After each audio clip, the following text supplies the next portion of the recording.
I'm gonna make some pumpkin cookies. These are not your traditional cookie. We're gonna use some flour.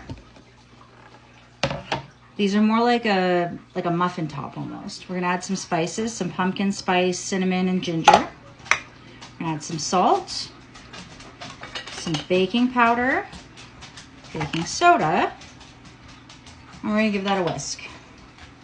These are our dry ingredients. Whisk that up. Now we're gonna do our wet ingredients in our stand mixer. All right, now in our wet mixing bowl, we're gonna take some softened butter and throw that in there. The ingredients will be listed, or the recipe will be listed in the description or the comments. This is brown sugar and white sugar. I just put it in the same jar. Let's get that out of there. There we go. All right, now we're gonna cream this together with our paddle attachment on our stand mixer.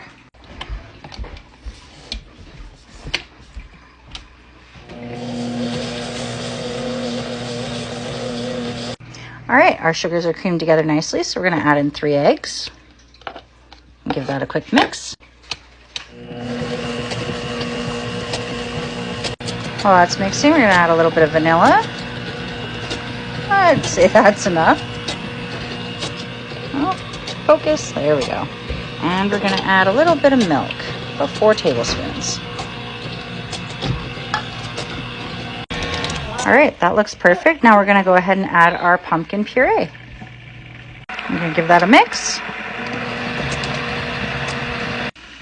All right, now we're gonna go ahead and add this to our dry ingredients. We're gonna add our wet ingredients to our dry ingredients. And we're gonna do this by hand because we do not wanna overmix this. You only wanna mix it until everything is just combined. Over mixing it, we'll end up with a chewy, dense cookie, and that's not what we want. We want them to be almost muffin or cake-like.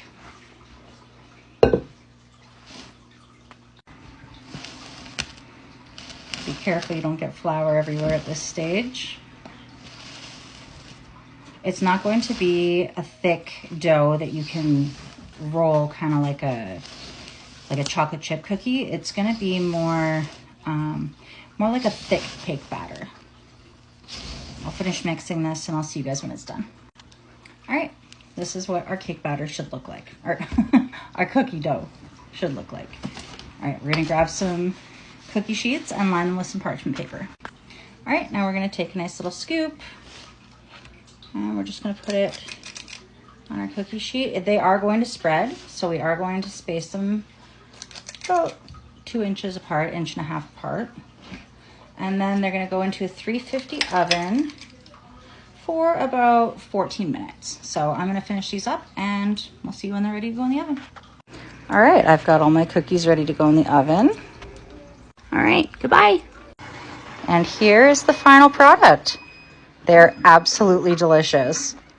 I still have all that dough to make more. Honestly, you could make a glaze. The recipe does have a recipe for cream cheese glaze, which is actually really good on these, but I like them just the way they are. They're spicy and like the best warm fall flavors. They're nice and soft. They're not like the outside is a bit crunchy and crispy, but they're great with a glass of tea or a cup of coffee. Give them a try. Seriously. Bye.